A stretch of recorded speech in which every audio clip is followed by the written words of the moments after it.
없나이다. 아멘. 감사합니다. 오늘 하나님께서 우리에게 주시는 말씀은 마가복음 6장 30절에서 34절 말씀입니다. 아이월십 118면에 있습니다. 마가복음 6장 30절에서 34절 우리 함께 한 목소리로 봉독하겠습니다. 이것은 하나님의 말씀입니다. 사도들이 예수께 모여 제자들이 행한 것과 가르친 것을 낱낱이 보아하니 이르시되 너희는 따로 한적한 곳에 가서 잠깐 쉬어라 하시니 이는 오고 가는 사람이 많아 음식 먹을 겨를도 없음이라. 이에 배를 타고 따로 한적한 곳에 갈새 그들이 가는 것을 보고 많은 사람이 그들인 줄 안지라. 모든 고을로부터 도보로 그곳에 달려와 그들보다 먼저 갔더라. 예수께서 나오사 큰 무리를 보시고 그 목자 없는 양 같음으로 인하여 불쌍히 여기사 이에 여러 가지로 가르치시더라. 아멘. 불쌍히 여기사라는 제목으로 이 아침 함께 말씀을 나누겠습니다. 마가복음 6장 30절에서 34절 이 단락은 우리가 잘 아는 오병이어 기적이 일어나기 직전의 단락입니다. 잠시 다른 곳을 비추던 무대 조명이 이제 다시 예수님께로 돌아왔습니다. 오늘 본문은 월요일 아이월십 본문에서 바로 이어지는 이야기입니다. 그때 예수님은 12 제자들을 둘씩 짝지어 전도하러 파송하셨습니다. 보내셨습니다. 제자들은 흩어져서 그동안 예수님께서 하신 일들, 예수님께서 자기들과 다니면서 보여주신 일들을 이제 둘씩 짝지어 다니면서 마을마다 행하고 다녔었는데요. 전도하고 또 귀신을 쫓아내고 복음을 가르치고 사람들을 치유하며 그렇게 예수님께서 담당하신 일들을 담당했습니다. 시간이 얼마나 흘렀는지는 알 수 없지만 오늘 본문에서 제자들이 예수님께 돌아왔습니다. 그런데 오늘 본문은 제자들의 이름을 좀 다르게 부르고 있습니다. 우리 30절 말씀 우리 함께 읽어보겠습니다. 같이 읽겠습니다. 사도들이 예수께 모여 자기들이 행한 것과 가르친 것을 낱낱이 고하니. 아멘. 오늘 본문은 제자들을 사도라고 고쳐 부르고 있습니다. 이전 단락에 7절이나 12절 같은 곳을 보시면 분명 제자들이라고 기록이 되어 있는데, 그런데 오늘 본문에서는 마가복음에서 유일하게 이들을 사도들이라고 표현하고 있습니다. 왜 달라졌을까요?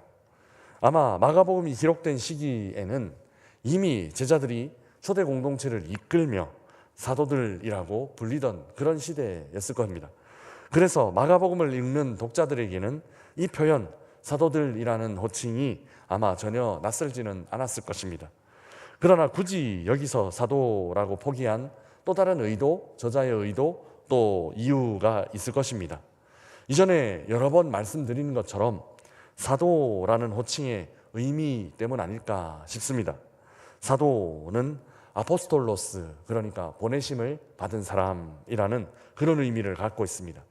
오늘은 이 사도라는 말 안에 보내심을 받았다라는 의미 통해서 제자들의 정체성 그리고 우리의 삶의 태도를 함께 살펴보겠습니다.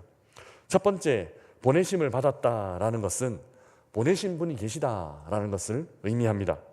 그냥 가는 것과 보냄을 받아 가는 것은 전혀 다릅니다. 외국에서 한인교회를 다니면 저 같은 학생들이나 교포들이 대부분입니다. 그런데 그 중에 가끔 어떤 분이 오시는가 하면 외교부에서 일하시는 분들도 오십니다. 요즘엔 어떤지 잘 모르겠습니다. 국가기밀 같은 건지 제가 이 아침에 국가기밀을 누설하는 게 되지 않았으면 좋겠는데요. 요즘은 어떤지 잘 모르겠지만 제가 다녔던 한인교회에는 꼭 국정원 소속 직원이 한 분 계셨습니다. 80년대 이야기이니까요. 그 교회 이제 장로님 이야기를 들으니 국정원 소속 그 대사관 직원이 매주 한인교회 예배에 참석해서 조금은 좀 딱딱하게 감시하듯이 그렇게 예배를 드리고 갔다, 이런 이야기를 들은 적이 있습니다. 유학생들이나 교민들이 그 예배 자리에 참여한 이유, 그리고 국정원에서 보낸 혹은 대사관에서 보낸 그 직원이 그 예배에 참여한 이유 아마 전혀 다를 것입니다. 그저 유학생들, 교민들은 자기 일 하다 예배드리기 위해서 참여한 것이지만 대사관 직원 중에는 좀 특별한 임무를 받아서 그 예배에 참석했고 또 메모하거나 또 어떤 정보들을 가지고 갔을 겁니다. 자신의 일이 아니라 보낸 사람의 일을 해야 한다라는 것이죠. 보냄을 받았다라는 것은 이처럼 임무를 받아가는 것이고 또 사람들 보내신 사람의 역할을 대신하기 위해 가는 것입니다.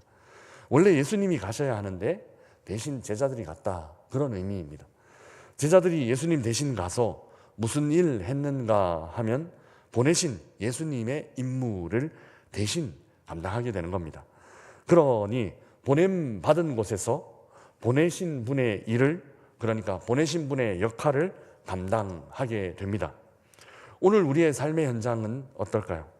오늘 우리의 삶의 현장도 마찬가지 아닐까 싶습니다. 오늘 하루 내가 가는 곳, 또 내가 머무는 곳, 우리의 일터와 우리 아이들의 학교, 또 우리의 걸음이 닿는 모든 곳이 우리 주님이 보내신 곳이다라는 그런 믿음으로 이 하루를 살아가시기를 주님의 이름으로 축복합니다. 그렇게 고백한다면 우리는 그곳에서 누구의 일을 해야 합니까? 보내신 분의 일을 해야 합니다. 내 일 하는 것이 아니라 나를 보내신 그분의 일, 그분의 사역을 감당해야 한다라는 것이죠.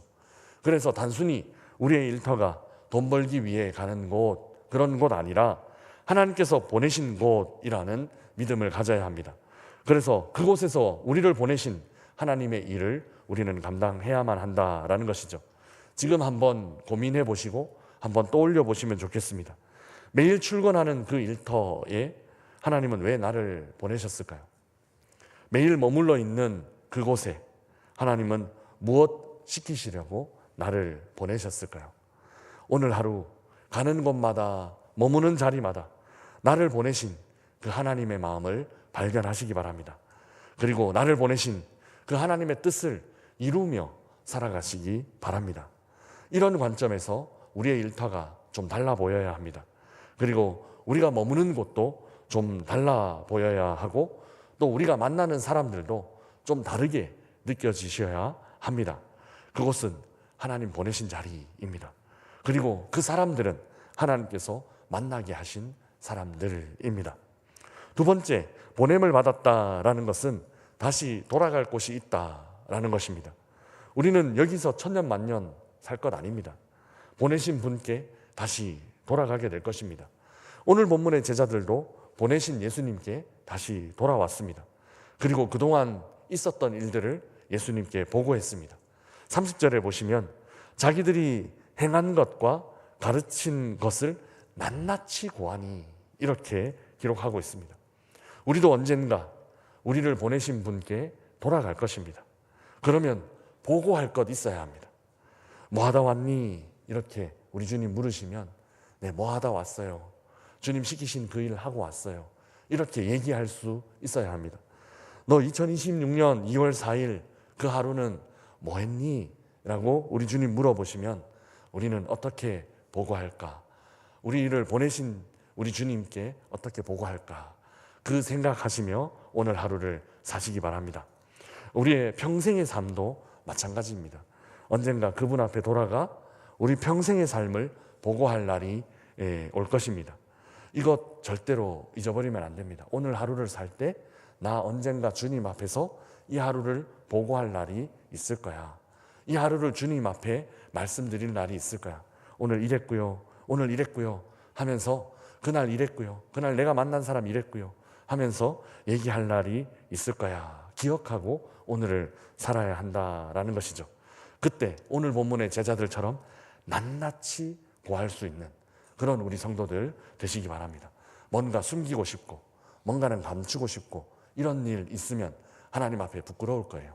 그러니까 낱낱이 다 고할 수 있는 하나님 마음으로 주님 보내신 그 일들 내가 다 감당했습니다. 이런 일들 일어났습니다.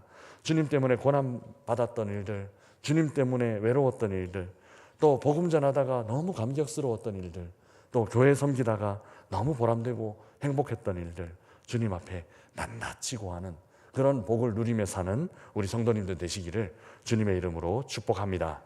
마지막으로 보냄받은 사람의 마음을 생각하며 살아야 합니다. 우리 34절 말씀 우리 함께 읽어보겠습니다. 같이 읽겠습니다. 예수께서 나오사 큰 무리를 보시고 그 목자 없는 양 같음으로 인하여 불쌍히 여기사 이에 여러 가지로 가르치시더라. 아멘. 보냄받은 사람은 보내신 분의 마음을 알아야 합니다. 보내신 분의 마음이 34절에 있는데요, 무리를 보시며 목자 없는 양 같아 보였다, 그리고 불쌍히 여기셨다, 그렇게 기록하고 있습니다. 불쌍히 여기셨다라는 말은 헬라어로 좀 자주 사용되지는 않는 좀 어려운 단어인데 슈플랑크니초마이라는 단어입니다. 스플랑크니초마이라는 단어입니다. 이 표현을 마가는 굉장히 조심스럽게 사용합니다. 왜 조심스럽게 사용했나 하면 항상 우리 예수님을 표현할 때만, 우리 예수님이 주어로 나올 때만 이 단어를, 이 동사를 사용했다라는 것이죠. 그런데 이는 단순히 불쌍히 여겼다라고 하니까 어떤 감정적인 것, 이런 걸로 생각하기 쉬운데 그것보다는 훨씬 깊은 의미를 갖고 있습니다. 제가 생각할 때는 이 불쌍히 여기셨다라는 말은 일종의 통증입니다.